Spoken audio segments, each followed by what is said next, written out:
Hello, everyone. Welcome into the midseason review of Bruce High School football.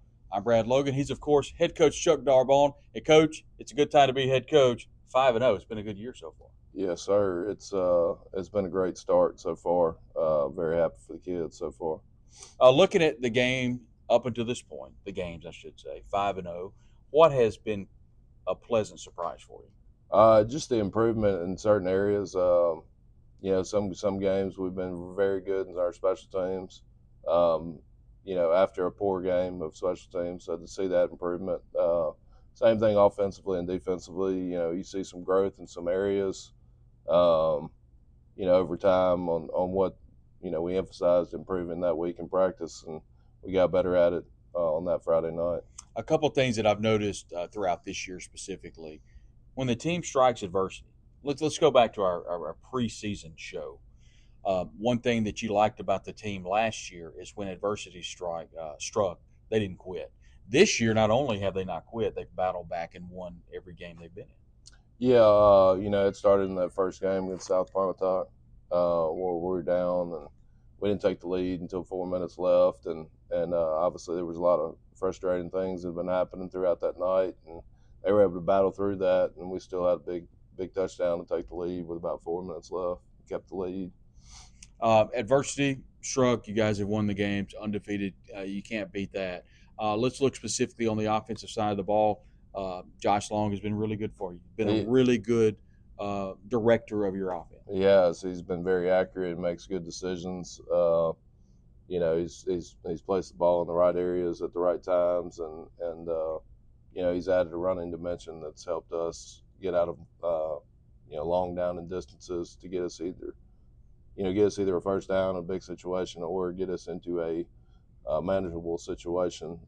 That's helped us out, adding that dimension, running the ball. What specifically has made him to be so efficient, if you will? What attributes does he have for you?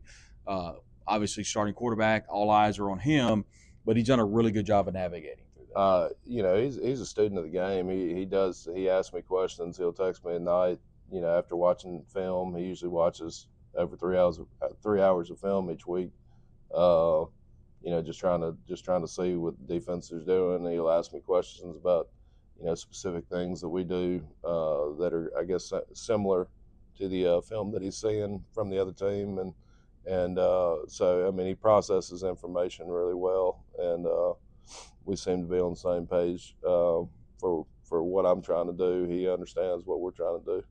He's been really good rolling out of the pocket, making good decisions, but when he turns around and hands the ball off, he's had some options this year, and I know you've been excited about the running game. Yeah, we've had some hiccups in the run game as far as holding on to the ball, but that gave other guys an opportunity, which they've done well with. So we've had, I think, 4 guys already over 150 or so yards rushing this season. So guys have stepped up when we needed them to, either when guys are injured or they're just not doing the things we need them to do. Looking across that offensive front, I know there were some question marks coming in. You had to fill a lot of holes, but the protection's been really good this year, and the run blocking has been equally as good. Yeah, we can't do anything offensively without a strong offensive line, and they've really exceeded expectations. It's a really good group of kids that enjoy practicing, and it's probably the most physical group I've had since I've been here. I mean, they love it, and you can tell on Friday nights, the kind of movement we get on defensive lines, that our kids are taking it seriously and taking the coaching that Coach Jones has helped them with on the issues we've had.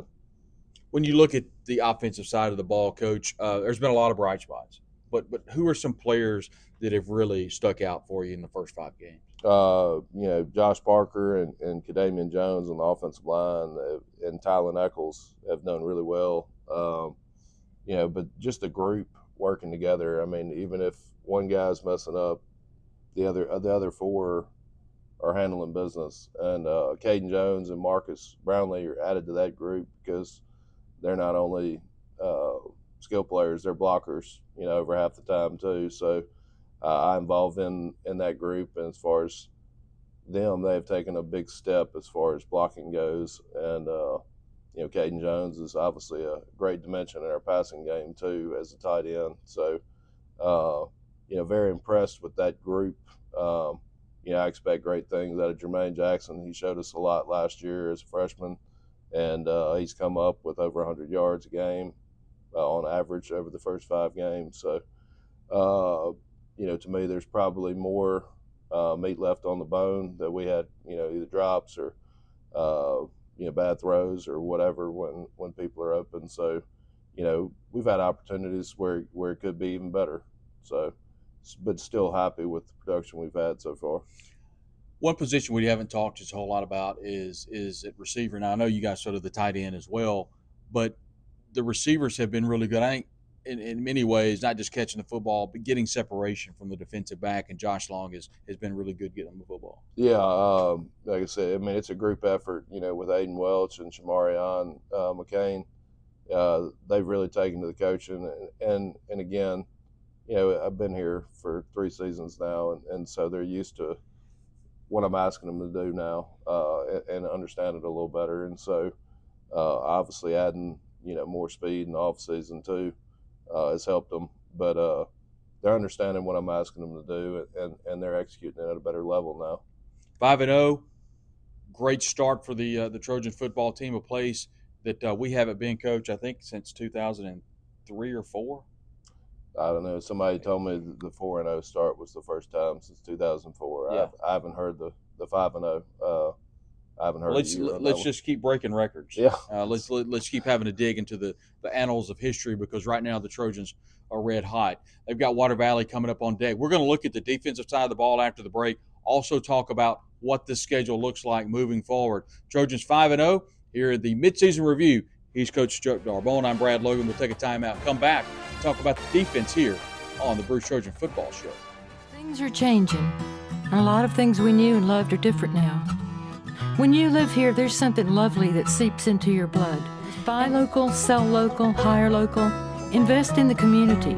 Integrity, faith, and trusting our people to do the right thing.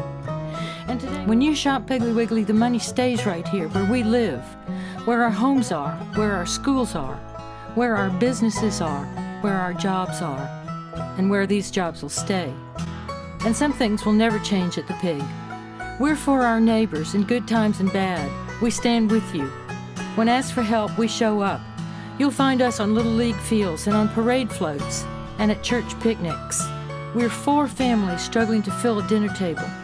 And at every turn, we look for ways to help you find what you need. That's why we try just a little harder when we go to work every day. We are the Pig, and everything it has come to mean. Piggly Wiggly, local since forever.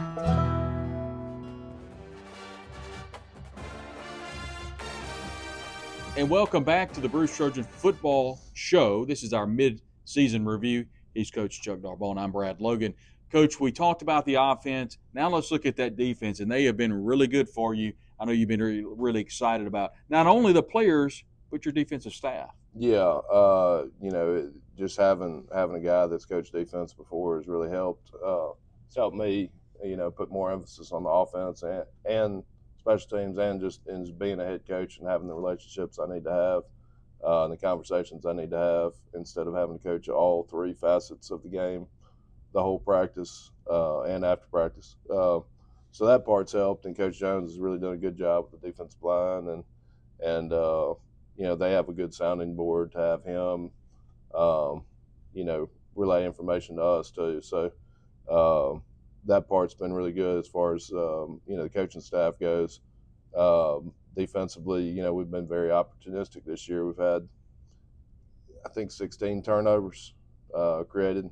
So right now we're I think +7 in the turnover after 5 games. So we have way too many on offense. So we should be a bigger differential there. One positive is the defensive line has been able to get home this year. What I mean by that is, in years past, put pressure on the quarterback, put pressure on the running back if he's in the backfield, but they're able to roll out and get positive yards. This year, not so much the case. It's almost like get a hold of anything you can get a hold of and wait on the cavalry to come and so far that defensive front has been good for you. Yeah, Tylen Eccles leads our group. He's he's very quick coming off the ball and has explosive just movements that able to create separation off a lineman, even though he's undersized. And our defensive tackles have gotten better each week on creating good leverage and being able to get off the blocks when they need to. And Bryson Gibson playing the other defensive end is definitely starting to play the techniques and be in the right spots that we've been asking him to do. And he's been doing that a lot more consistently over the last 3 or 4 games as he's still learning. Let's look at the linebacker play this year, Coach, and you talk about those turnovers, and they've been really good for you. We have tackling's been an issue at times where we aren't in a good athletic position to tackle somebody, but we do, like you said, we will wrap up and hold somebody there and wait for the cavalry, like you said, and that at times creates turnovers for us. Because if somebody's able to hold somebody up, then somebody else is able to reach for the ball, and we've done a good job of that this year. I think we have 3 or 4, at least 3 defensive touchdowns, either off fumbles or interceptions. So that's been a positive for sure. And talking about those interceptions, the secondary for you, 2A football, not as much throwing maybe as you would see throughout the larger classifications, but when teams have tried to throw, it's been a pretty good effort this year for you. Yeah, this year, I think after 2 games, we had more interceptions on defense than we had all of last year. I think we had 2 all of last year. Right now I can think of 6 or 7 interceptions already through 5 games. So we're doing better at being in the right spot and making plays on the ball once the ball's in the air. Taking a look like we did on the offensive side of the ball, on the defensive side of the ball, who are some players that have pleasantly surprised you 5 games into the season? Naquan Townsell, he's been injured. We didn't have a consistent role for him besides special teams. He was a star for us last year. He was able to do some great things, and you could see that there was aggression there and that he wanted to play. And then we found a role for him that he's been excelling in, as playing outside linebacker, and he's been very aggressive and good in the pass game too. Defending routes, underneath routes, and he's done a really good job. Of course, we expect Marcus Brownlee to be exceptional and like he was last year, and he's played really well this year too. And Caden Jones and JD Gillespie have been filling in at the other linebacker spot, and depending on who's hurt or the emphasis being more on offense for Caden some games. JD and Caden have played well in their time there at the other linebacker spot. Without question, the biggest challenge that you guys have faced all year will be coming up on Friday night. Coach Clint Faust, very familiar with the Bruce program. They'll be very well coached. Very similar paths, some common opponents you've had with Water Valley. But without question, the biggest game of the year coming up on Friday night. I know that it's a very big challenge for you guys. Oh, no doubt. We both played Upora, who's a very good program. We played them in the Jamboree. They played them in a real game, and we both didn't fare too well against them. But they have some really good skill players, and like you said, Coach Faust and Coach Nix and the rest of those guys on the coaching staff get them, very, very well prepared to play on Friday night, and you can see that on the film against the common opponents that we've had, like Vardaman and Coffeyville, and even Upora. So definitely going to be a big challenge for us. After last year, we were up 22 at halftime, and failed to stop the run the whole second half. So that was I'm not going to say that was the calling card this week, but it's definitely in the kids' minds that we had one and lost it. Yeah, that's kind of led into my next question is you've kind of got a pathway for at least a direction for success on Friday against Water Valley. You look at last year, being able to capitalize off some turnovers, get up on them, and then, of course, Water Valley comes storming back in the second half. What did you learn from last year, and what are some things that you've kind of Water Valley on Friday?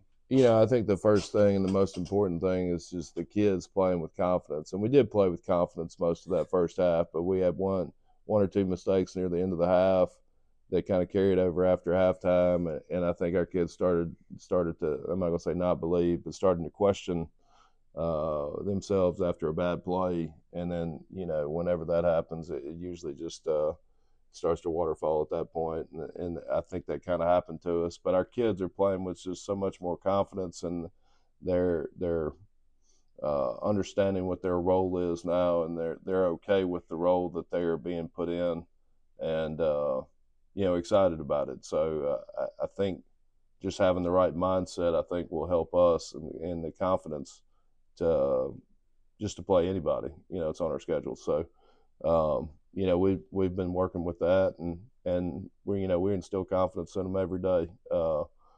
Working through the bad and congratulating through the good. So just keeping the spirits up and making sure we're doing the right things. And I want to follow up on a question that I asked you in the preseason show that we did. Kind of where you kind of wanted the team to be in regards to confidence. I think your words were, this team needs to learn how to win.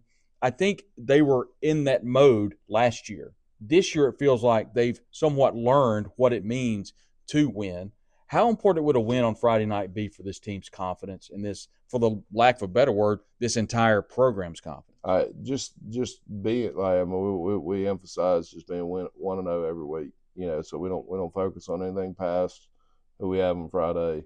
But a win against Water Valley is starting the district 1-0, and to me the most important thing is hosting a playoff game, which hadn't been done here in a while. To have our home fans behind us in the first round of the playoffs.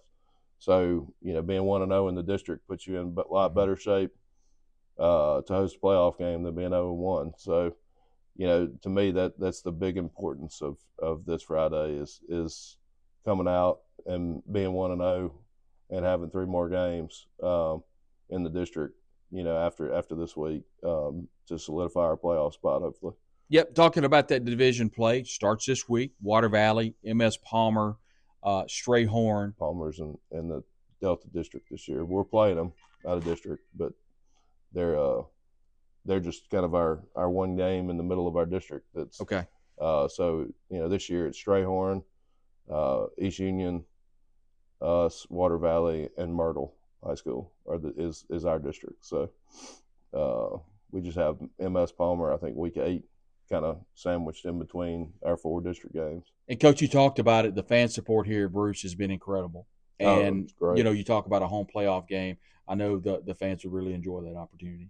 Yeah, like I said, we obviously were pushing, to win the district. But the thought of being able to host a playoff game here, which hadn't been done in a while, it's just so exciting for the community that's really got behind us, even from the Jamboree, which we didn't play very well, through the first couple games, and even on the road. That's been the most impressive thing. And even from the other coaches I've talked to, they're like, man, you guys brought a lot of fans, and with Faulkner's an hour and 45 minutes away, and there wasn't an open seat in those bleachers, so these kids and the parents, obviously, but there's a lot of kids that are coming to support their friends every Friday night, whether it's a road game or a home game. So it's been a blessing, and it's just great to see the excitement from the rest of the school to see somebody succeeding around here. He's Chuck Darbonne. I'm Brad Logan. We'll take a timeout. Come back, we'll hear from Coach Yarnell Marks and talk a little Trojan basketball. We'll take a timeout and come back, talk more Trojan athletics right after this. Your local high-speed internet and voice provider. With 9 locations in 2 states, Arriva is building the ultimate network to power high-quality, secure, affordable, fast connections. Whether it be your telephone or gig internet connection, Arriva provides what you need to connect, just like they have for over a century. Arriva is driven by a mission to connect lives and strengthen communities through world-class broadband service. Their roots trace back to humble beginnings in small-town Mississippi, where the business was born with an unwavering commitment to service and connection. Today, as a family-run business spanning multiple states, they honor that legacy while embracing innovation and growth. Arriva believes in the power of connection. They're dedicated to delivering exceptional service, supporting the communities they serve, and empowering brighter futures. Sign up today and save $5. It's easy. Go paperless and get a one-time bill credit of $5. Want to save even more? Sign up for AutoPay and receive a one-time bill credit of $5. For more information, give the Bruce office a call today, 662-983-4343, or go online to goarriva.com. Arriva, a proud supporter of Bruce High School. And welcome back to the final segment today. Bruce Trojan Athletics, and our guy right here, Yarnell Marks, a dear friend, and also serves as the Director of Athletics here at Bruce High School, and the girls basketball coach joins us here. And Coach, first of all, congratulations on all the success, not only on the football field, but over the last couple of years. It's been a lot of fun here at Bruce. Yes, it's long overdue. Yeah. Long overdue. Just the atmosphere around here now is different, and everybody's excited. When you can hear people talk about a football game on a Tuesday, on a Monday, those are the type of times that I've been waiting to get back to. Yeah, we'll get to basketball in just a moment, but I kind of want to stay on football with you just for a little bit. I mean, you've been around this program, Yes. whether it be on the sidelines or in the stands or as a student with me Yes. Here at school. Coach Darbonne said he wants to be able to have a home playoff game for these fans and these players. Yes. How important would that be from an administration and just a fan base standpoint? That would be huge because we haven't had a home playoff game since 2013. That's when James Ray was here. And we just haven't – the vibe here has changed finally. And to have that, and just him and his staff have done an amazing job as far as keeping the kids focused on what can happen and the possibilities. And when you're trying to build something, you go through growing pains. And he's made it through those growing pains, and these kids now have bought in 100%, and it's just amazing. And to get that home playoff game is a huge moment. Friday is a big game. It's a huge game, and we're looking forward to it. Yeah, and not only that, the first game in division play, both these teams, Water Valley and Bruce, have had some common opponents. And it's an opportunity for Bruce to start off, most importantly, undefeated in the division. Let's look at the entirety of the athletic department. And not only do you have really good players, you got really good people, and you got really good people leading your athletic teams. Yes, I'm a firm believer. If football starts off strong, our whole program will continue that way. We have proof of it. You know, you've seen the 2012 teams and teams in the past. Football is very important to the health of our athletics, and it just boosts everybody. Baseball usually have a lot of great success, but then you go into the summer, and you have that gap to where you got to rebuild. Football goes into all of the other sports, and it just bleeds into everybody. So the staff that we have, we all work together. There is no one coach trying to undermine another coach, and that's very important, especially when you deal with a small school. We have to share players. And we do a very good job of everybody's communicating with one another, and we help each other out. And you'll see, you come to the game, you got baseball supporting football, you got basketball supporting football, and then vice versa. Everybody does the same. So that's important to the health of an athletic program when we're all working together. And now we're starting to see the fruits of that. Yeah, and it all starts at the top. You know, Miss Rebecca King is someone that I've seen at every single event so far, and I would expect would be at all of the events. And she has kind of drinking from a fire hose, if you will, in the very beginning, but things have kind of settled down, and she's done a great job. Yes, and you know, it was a learning process, and we have worked together in this whole process and just building not only great coaches that come together, but making sure that we inside our fan base, and that we keep everybody in a place where we can continue to grow and we continue to gain success. And it's been a great formula this year. You've worn a lot of hats here at Bruce High School. This year, you're wearing the hat of women's basketball. Coach Gladney is handling the men. What can we look forward to both in men's and women's basketball coming up this year? Well, on the women's side, we lost 7 seniors last year. And anybody that's ever coached before, if you lose that many players, you have to go through a rebuilding stage. And I'm going to start this season out with 9th and 10th graders. I got a couple of 8th graders I'm going to have to move up. And they're going to learn. They're going to get there. They're going to have some growing pains. But I do believe with what we've been doing in off season and how they've been preparing now, that we're going to be better than most people will expect. It's going to take some work. It's growing pains. It's going to be there. But I've been in this seat before. When those seniors that we graduated last year, when they were freshmen, we were rebuilding. So I'm in the third phase of rebuilding at Bruce High School. But when it's your school, it's a joy to rebuild because I'm a Trojan. That's the best part about all this. Let's look at the men. What's Coach Gladney going to have coming back this year? Well, I tell you what, with the success, like I said earlier, when football is going, it bleeds off, and the majority of his players play football as well. And that winning mentality, once you bring that to the gym, you're going to see a different brand of basketball. Here in the previous years, we haven't really been very successful on the football end, not like we want it to be, and it takes some time to try to get them to buy into the winning aspect of the sport that they're in. But now when you see the football team having the success that they have, then they're going to continue to want to have their success. When you win, winning is contagious. You don't just want it one time. You want it in everything that you do. And I do believe that this year he will be able he graduated a few guys on last year, but he will be able to rebuild. And he got some athletes out there that's going to be able to help the basketball team this year. Just like we both played here. We love it. And when you cut our veins open, it's blue and gold. Blue and gold. What did it mean to you whenever you got the call to become the athletic director, and how important is that to you? It was very easy because I'm very passionate about Bruce sports. When I coached in Coffeyville, my nephews were still playing here. And I would always secretly wear a Bruce shirt under my Coffeyville stuff. I hope none of the Coffeyville people get mad at me over that. But Bruce have always been in my heart. I mean, I graduated here, class of 95. I've been Bruce all my life. So to be able to help lead to the athletic programs and just be able to pour out, because I'm going to pour out all I can, because it's like home. It's different when you're trying to build somebody else's house. You're not about to be living there. But when you're building your home, you're going to give all you got. And I'm giving all I got to make sure that we can get what we need to be successful. And I'm very thankful of Ms. King and Dr. Langford, just being able to give us the opportunity to build and to do it in a way because we're going to do it right. That's one thing that we really preach around here, is do it the right way. You do it the right way, you don't have to go back and try to fix and mend things. If you do it the right way, eventually winning is going to come with right. And I'm so thankful that we have done it the right way. And now we're starting to see the fruits of it. I don't think there's any doubt, under Yarnell Mark's leadership, along with Ms. King, Bruce Trojan's athletic program is in great hands. We thank you for joining us here for the show today. For Yarnell Marks, I'm Brad Logan. We'll talk to you soon, and go Trojans.